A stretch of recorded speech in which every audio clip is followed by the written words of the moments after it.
তৃতীয় স্কন্ধ ভাগৱতৰ কপিল প্ৰভুৰ ভক্তিযোগ। কপিল প্ৰভুৱে মাতৃ দেৱহূতিক যি ভক্তিযোগ কৈছিলে, বৰ সুন্দৰ অধ্যায়, তাৰ ওপৰতে আমি আলোচনা আগবঢ়াম। এতিয়া মই প্ৰথমতেই এই ভাগৱত কেনেদৰে পৃথিৱীত প্ৰচাৰ হ'ল সেই সম্পৰ্কে অকণমান আলোচনা কৰিম বুলি ভাবিছোঁ। যিহেতু ইয়াত শিশুসকল আছে, যুৱক যুৱতীসকল আছে। যে ৰজা পৰীক্ষিত এদিন মৃগ চিকাৰ কৰিবলৈ গৈছিলে। হৰিণা পহুৰ পাছে পাছে খেদি যাওঁতে যাওঁতে ডাঠ হাবিত দুৰ্ঘোৰ অৰণ্যত প্ৰৱেশ কৰিলে।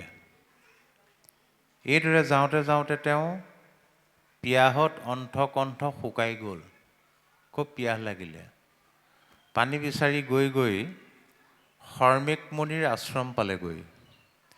সেই সময়ত শৰ্মিক মুনি ধ্যানস্থ অৱস্থাত আছিল। পানী পানী বুলি কেইবাবাৰো চিঞৰিলে ৰজাই। শৰ্মিক মুনি ধ্যানত থকাৰ কাৰণে ৰজাৰ মাতটো নুশুনিলে। তাতে খং উঠি ৰজা পৰীক্ষিতে কি কৰিলে, ইফালে চালে সিফালে চালে, ওচৰতে মৰা সাপ এডাল পৰি আছিলে। শৰ্মিক মুনিৰ ডিঙিত ধনুৰ আগেৰে আঁৰি থৈ গুচি আহিলে, মালা পিন্ধোৱাৰ দৰে। যেতিয়া শৰ্মিক মুনিৰ পুত্ৰ শৃংগী মুনিয়ে দেউতাকৰ এই দুৰৱস্থাটো দেখিলে, তেওঁ লগে লগে চণ্ডশাপ দিলে, যি মোৰ পিতৃক এই দুৰৱস্থা কৰিলে তেওঁক 7 দিনৰ ভিতৰত তক্ষকে দংশন কৰিব। এইটোৱে হ'ল ভাগৱত শুনাৰ প্ৰাক কথা। তাৰমানে ভাগৱত আৰম্ভ হৈছে এডাল মৰা সাপৰ পৰা, মনত ৰাখিব। শেষ হৈছে আকৌ এডাল জীয়া সাপত গৈ। ইয়াৰ তাত্ত্বিক দিশ আছে, আমি পিছত আলোচনা কৰিম। যেতিয়া ৰজা পৰীক্ষিতৰ কাণত এই খবৰটো পঢ়িল, প্ৰথম অৱস্থাত তেওঁ অকণমান ভয় খালে। স্বাভাৱিক কথা। আপোনাক যদি আজি এজন ভাল জ্যোতিষীয়ে কৈ দিয়ে, হেৰি আপোনাৰ কপালখনো চালোঁ, হাত দুখনো চালোঁ, অহা 7 দিনৰ ভিতৰত আপোনাক সাপে খুটিব বা সাপে খুটি মাৰিব, কেনেকুৱা লাগিব বাৰু আপোনাৰ? ভয় লাগিব নাই? ৰজা পৰীক্ষিতৰ সেই একেটা অৱস্থা হ'ল। দ্বিতীয়তে তেওঁ মনতে ভাবিলে, 7 দিনৰ ভিতৰত যিহেতু মই মৰিমেই, ৰাজ্যৰ ধন সম্পত্তিৰ কি প্ৰয়োজন আছে? এই বুলি তেওঁৰ পুত্ৰ জন্মেঞ্জয়ক ৰাজ্যভাৰ চমজাই কিজানি ইয়াৰ পৰা পৰিত্ৰাণ পোৱাৰ উপায় পাওঁ বুলি গংগা নদীৰ তীৰলৈ গুচি গ'ল। আৰু এই খবৰটো যেতিয়া পৃথিৱীত প্ৰচাৰ হৈ গ'ল, গোটেই ঋষিমুনিবিলাকে ৰজা পৰীক্ষিতক খবৰ কৰিবলৈ আহি সমবেত হৈছে। তেতিয়া ৰজা পৰীক্ষিতে ঋষিসকলক উদ্দেশ্যি মাত্ৰ এটা প্ৰশ্ন কৰিছিলে, যিটো প্ৰশ্নৰ উত্তৰে হ'ল দ্বাদশ স্কন্ধ ভাগৱত। মাত্ৰ এটাহে প্ৰশ্ন। আৰু সেই প্ৰশ্নটোৱে হ'ল সংসাৰতে সাৰ প্ৰশ্ন। বিশেষত কি কৰিবে ম্ৰিয়মান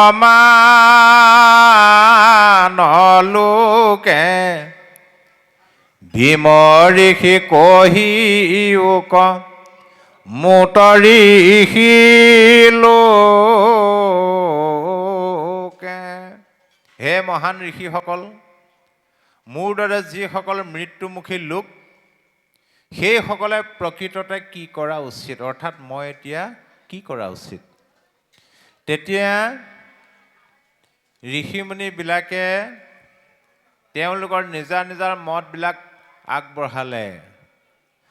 শুনি মুনি সবে বোলে, যাৰ নমতি, কেহু বোলে পৰমত পতে পাই গতি। কিছুমান ঋষিমুনিয়ে ক'লে, হে ৰাজন, এতিয়া তপ কৰিব লাগিব। কিছুমানে ক'লে জপ কৰিব লাগিব, কিছুমানে ক'লে যজ্ঞ কৰিব লাগিব, কিছুমানে ক'লে তীৰ্থত স্নান কৰিব লাগিব। ভিন্ন ঋষি ভিন্ন মত আগবঢ়ালে। তেতিয়া ৰজা পৰীক্ষিতৰ মন বেছি চঞ্চল হৈ গ'ল। আছেহে 7টা দিন। তীৰ্থত কেনেকৈ স্নান কৰিম? তীৰ্থত স্নান কৰাৰ বিধান বোলে 12 বছৰ। যজ্ঞ কেনেকৈ কৰিম? যজ্ঞৰ স্থান পবিত্ৰ কৰিবৰ কাৰণে 12 বছৰ হাল বাব লাগিব, ইত্যাদি ইত্যাদি। উগুল থুগুল মন এটা লৈ বহি আছে। তেনেকুৱাতে কি হ'ল, এই ভাগৱত প্ৰথম স্বয়ং নাৰায়ণে ব্ৰহ্মাক কৈছিলে পদ্মকল্পত। ব্ৰহ্মাদেৱে নাৰদক দিলে, নাৰদে আনি ব্যাসদেৱক দিলেহি, পৃথিৱীলৈ লৈ আহিলে নাৰদে। ব্যাসদেৱে নাৰদৰ উপদেশ মতে ভাগৱত ৰচনা কৰি শুকদেৱক ভাগৱত পঢ়ুৱাই দায়িত্ব দিলে পৃথিৱীত প্ৰচাৰ কৰিবৰ কাৰণে। শুকদেৱে ভাগৱত পাই মনে মনে ভাবি আছিল, মই এতিয়া গোটেই পৃথিৱীত কেনেদৰে ভাগৱত প্ৰচাৰ কৰিম অকলে অকলে। তেনেকুৱাতে দেখিলে ভাল সুবিধা এটা ওলাইছে। ৰজা পৰীক্ষিত শাপাগ্ৰস্ত হৈছে, গোটেই পৃথিৱীৰ ঋষিমুনিবিলাক তাত সমবেত হৈছে। আমি শুনামতে 60,000 ঋষিমুনি সমবেত হৈছে বুলি কয়। যেই শুকদেৱ আহি উপস্থিত হ'ল, ৰজা পৰীক্ষিতে শুকদেৱকে বিশিষ্ট আসনখন আগবঢ়াই সেৱা সৎকাৰ কৰি গুৰু মানি তেওঁকেই এই প্ৰশ্নটো কৰিছিলে।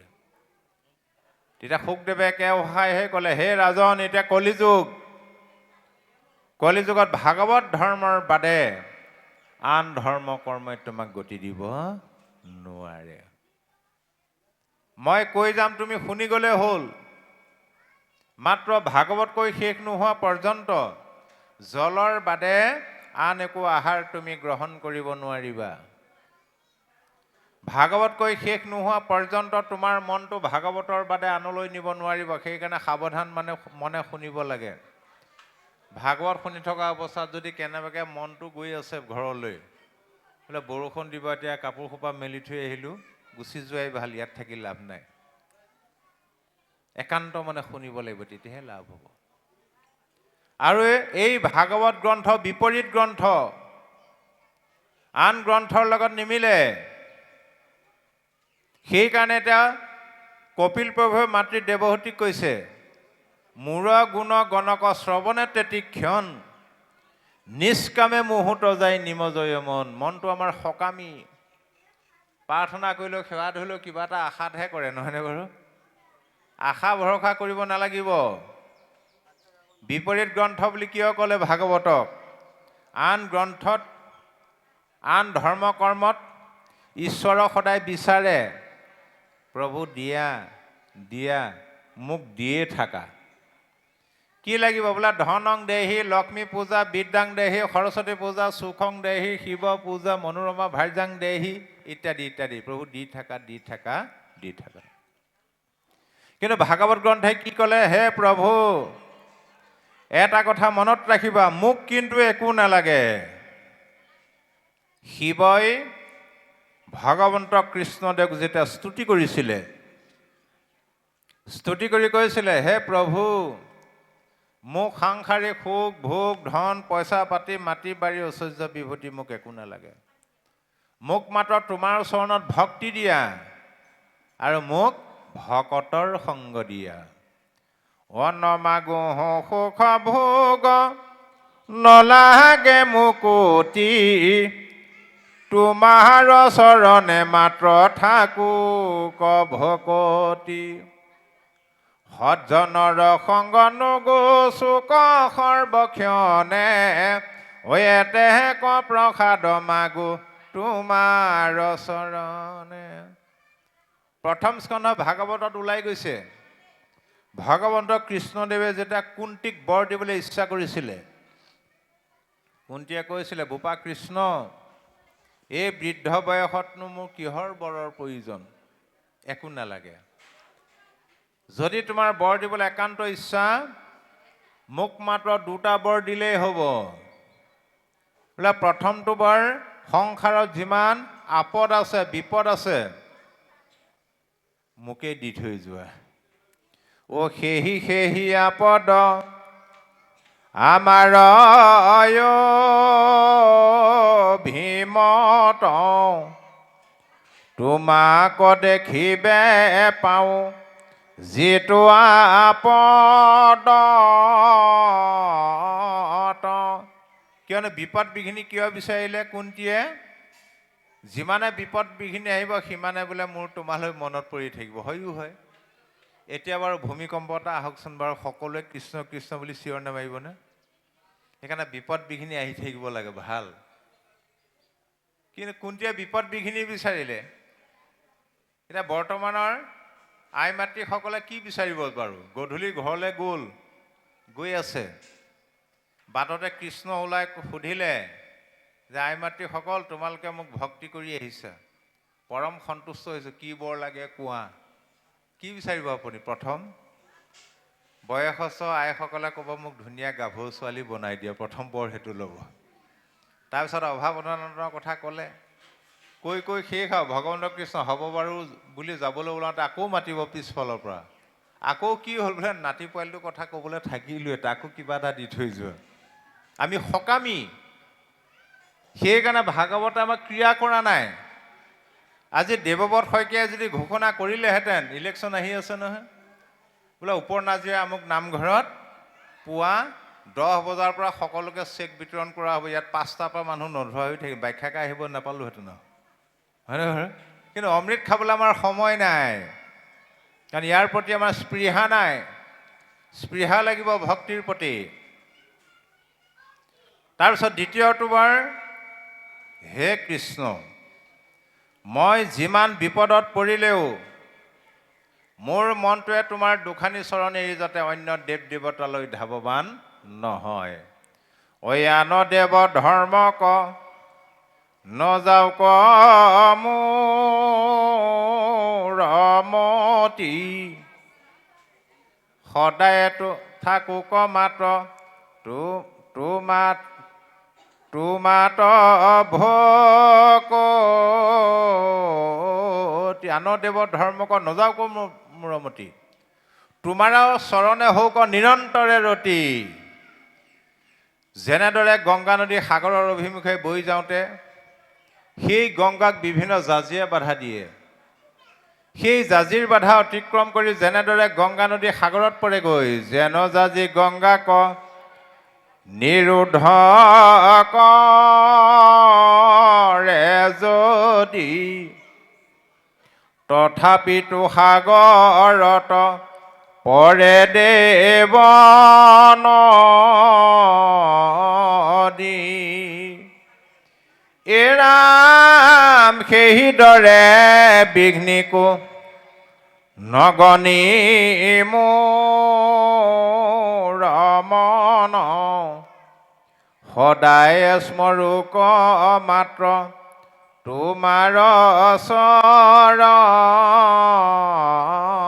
সেইদৰেই মোৰ মনৰূপী গংগা নদীখন তোমাৰ চৰণৰূপী সাগৰখনলৈ বৈ যাওঁতে সংসাৰৰ বিভিন্ন বিপদ বিঘিনিয়ে বাধা দিব, সেই বিপদ বিঘিনি নেওচি যাতে মোৰ মনটো সদায় তোমাৰ চৰণত মজি থাকে। এইটো হ'ল নিষ্কাম। বিচৰাটো হ'ল সকাম। মনত ৰাখিব, সকাম ভক্তিত ভগৱন্ত তুষ্ট নহয়। সেইকাৰণে কপিল প্ৰভুৱে ক'লে, হে মাতৃ অনিৰ্গুণ ভকতি এহি কহিলো বুজাই, মই সময়টো ভক্তি এৰাই এৰি নাই। এৰাম যেন গংগা জলসমূহ দ্ৰত পৰে যাই, নিৰ্গুণ ভকতি এহি কহিলো বুজাই। কপিল প্ৰভুৱে মাতৃ দেৱহতীক প্ৰথমতে সগুণ ভক্তিৰ বিষয়ে ক'লে। সগুণ ভক্তিৰ বিষয়ে কৈ এতিয়া কৈছে, হে মাতৃ ভক্তি প্ৰকৃততে এবিধেই, আৰু সেইবিধ ভক্তিৰ নামেই হ'ল নিৰ্গুণ ভক্তি। এতিয়া নিৰ্গুণ ভক্তি কাক বোলে যদি আপোনাক কোনোবাই প্ৰশ্ন কৰে, এটা বাক্যৰ উত্তৰ দিব পাৰি, নামঘোষাৰ পৰা। মহাপুৰুষ শ্ৰী শ্ৰী মাধৱদেৱে এজনা ঘোষাতেই নিৰ্গুণ ভক্তিৰ বিষয়ে স্পষ্ট সিদ্ধান্ত দি দিলে। তজুগুণ নাম হৰি কেৱলে নিৰ্গুণ মাত্ৰ আৱৰ সমস্তে গুণময় এতেক জানিয়া হৰি তোমাৰ নামক মাত্ৰ কৰিলো সাৰ কৃপাময়। হে প্ৰভু, তোমাৰ গুণনামে হ'ল নিৰ্গুণ। তোমাৰ গুণনামৰ বাদে বাকী যিমানবিলাক ধৰ্ম কৰ্ম আছে সকলো গুণময়। এই কথাটো জানি মই তোমাৰ নামকেই সাৰ হিচাপে ললোঁ। ভগৱন্ত কৃষ্ণদেৱ যেতিয়া বৈকুণ্ঠলৈ গ'ল, বৈকুণ্ঠলৈ যাওঁতে দুটা বস্তু লগত লৈ গ'ল। আমাৰ কাৰণে এটা বস্তু থৈ গ'ল। একেবাৰে সহজ সৰল অসমীয়া ভাষাত ক'বলৈ হ'লে দুটা টোপোলা লৈ গ'ল, আমালৈ এটা টোপোলা থৈ গ'ল। এতিয়া বাৰু আমি লৈ যোৱা দুটাত গুৰুত্ব দিব লাগে নে থৈ যোৱাটোত বেছি গুৰুত্ব দিব লাগে? ভাবক। থৈ যোৱাটোত। বহুতে কথাটো উপলব্ধি নকৰি থৈ যোৱাটোত গুৰুত্ব নাই, লৈ যোৱা দুটাত গুৰুত্ব দিয়ে। সেইকাৰণে সমাজ খেলি মেলি দিয়ে। সৰহ সংখ্যক লোকে লৈ যোৱা দুটাত গুৰুত্ব দিয়ে, আৰু এইটো স্বাভাৱিক কথা। আপুনি যদি বৰশী টোপাই পাইছে, বৰশীত যিকেইটা মাছ আহে সেইটোত গুৰুত্ব নাথাকে। বৰশী বা সুলকি যোৱাটোতহে গুৰুত্ব থাকে। বৰ ডাঙৰ মাছ আছিলে, ভাল মাছ আছিলে। গতিকে মানুহৰ লৈ যোৱা দুটাত গুৰুত্ব। বোলে কি লৈ গ'ল আৰু কি থৈ গ'ল? পৃথিৱী এৰিলা কৃষ্ণে ধৰ্ম জ্ঞান লৈ গৈলা বৈকুণ্ঠ কৈত গুণ নাম থৈ। তাৰমানে সগুণ ভক্তিৰ টোপোলা দুটা লৈ গ'ল, জ্ঞান মাৰ্গ আৰু কৰ্ম মাৰ্গ। নিৰ্গুণ ভক্তি থৈ গ'ল কি? তেওঁৰ গুণনাম। আৰু তেওঁৰ গুণনামত ভগৱন্তই তেওঁৰ সৰ্বশক্তি প্ৰয়োগ কৰি থৈ গৈছে। ইমান মহিমা, দ্বাপৰ যুগত স্বয়ং ভগৱন্ত কৃষ্ণদেৱ স্বচক্ষুৰে দৰ্শন কৰি যিটো ফল পাইছিলে, তেওঁৰ নাম লৈ কলি ভকতে বোলে তাতকৈ বেছি ফল পায় দুটা চকুৰে নেদেখিলেও। পাৱে যেন ফল পূৰ্বে কৃষ্ণ দৰ্শনে ততোধিক পাৱে আবে নামৰ কীৰ্তনে। তেওঁৰ নাম লৈ বেছি ফল পাওঁ। তাৰমানে ইয়াৰ বিজ্ঞানটো হ'ল, বাস্তৱবাদটো এইটোৱে। ভাগৱত হ'ল বিজ্ঞানসন্মত বাস্তৱবাদ। কিবা এটা বস্তু পাই যোৱাতকৈ পাবলৈ যিটো হেঁপাহ, আনন্দ থাকে, প্ৰেম থাকে। আইসকলে যদি বন্ধনৰ পৰা পইচা লৈছে তেতিয়া গম পাইছে। বন্ধন গোটৰ পৰা পইচা ল'বলৈ হ'লে সপ্তাহে সপ্তাহে মিটিঙলৈ গৈ থাকিব লাগে, নহয়নে বাৰু? আপুনি 50,000 টকা আবেদন কৰিলে, সম্পাদিকাই কৰিলে, হেৰি অহা সপ্তাহত আহিব দেই, আপুনি 50,000 টকা লৈ যাব, পাব। ফাইনেল হৈ গ'ল আৰু, সিদ্ধান্ত হৈ গ'ল। এসপ্তাহ মনটো ভাল লাগি নাথাকেনে বাৰু? পাম আৰু কিমান ফূৰ্তিতে মানে ভাত পানীও খাবলৈ মন নাযায়, টোপনিও নাযায়। যে পইচাৰ টোপোলাটো আনি ঘৰ সোমোৱালেহি, লগে লগে বিপৰীতটো আৰম্ভ হ'লনে বাৰু? গতিকে পাই যোৱাতকৈ পাবলৈ থকাটোত আনন্দ থাকে, প্ৰেম থাকে। পাই যোৱাৰ পিছত কিন্তু সেই আনন্দ বা প্ৰেমটো নাথাকি বিপৰীতটোহে আহে। আৰু ইয়াৰ পৰা ফল পাবলৈ হ'লে কি কৰিব লাগিব? সেইকাৰণে কপিল প্ৰভুৱে মাতৃ দেৱহতীক কৈছে, বদতি কপিল হৰি সুনাম হাসতি একবিধ মাত্ৰ পুনু নিৰ্গুণ ভকতি। ভক্তি এবিধেই, নিৰ্গুণ ভক্তি। সেইকাৰণে নিৰ্গুণ ভক্তি গ্ৰহণ কৰিবলৈ হ'লে নাম লোৱা আৰু নাম গোৱা পাৰ্থক্য আছে আকৌ। নামটো লৈ পেলাই গাব লাগিব, তেতিয়া নামে ক্ৰিয়া কৰিব। লোৱা মানে গ্ৰহণ কৰা। এটা নাম বস্তু গ্ৰহণ কৰিবলৈ হ'লে পিছৰ শাৰীত কৈছে এ ৰাম জ্ঞান কৰ্মে তীৰ্থে ব্ৰতে নকৰিয়া মন সুদৃঢ় বিশ্বাসে সখী লৈও সুদৃঢ় বিশ্বাসে লৈও মুহূৰ্ত শৰণ জ্ঞান কৰ্ম তীৰ্থ ব্ৰত এইবিলাকত মন নকৰিবা, গুৰুত্ব নিদিবা, এইবিলাক এৰি দিয়া। সুদৃঢ় বিশ্বাসে তুমি মোৰ চৰণত শৰণ লোৱা। কিয় ক'লে? জ্ঞান কৰ্ম তীৰ্থৰ ব্ৰত এইবিলাক হ'ল কৰ্ম মাৰ্গৰ অন্তৰ্গত ভগৱন্তলৈ গুচি গ'ল, সেইকাৰণে কলিযুগত একো ফল নাপায়। প্ৰমাণ দিলে সৌনক আদি ঋষিসকলে। শুকদেৱে পৰীক্ষিতক যেতিয়া ভাগৱত কৈছিলে, তাৰ 230 বছৰৰ পিছত পদ্মপুৰাণ উত্তৰখণ্ডৰ ভাগৱত মাহাত্ম্যৰ মতে 230 বছৰৰ পিছত সৌনক আদি 28,000 ঋষিমুনিয়ে ভাগৱত শুনিছিলে সূতৰ মুখেদি। সেইকাৰণে প্ৰথম স্কন্ধ ভাগৱতৰ প্ৰথমতে উল্লেখ কৰিলে 28 সহস্ৰ ঋষি বেদত প্ৰধান বিষ্ণুৰ নৈমিষ ক্ষেত্ৰ মহাপুণ্যস্থান এৰা মান্য কৰি সূতক পাতিলা সত্ৰ তথা সৌনক প্ৰমুখ্যে শুনে ভাগৱত কথা।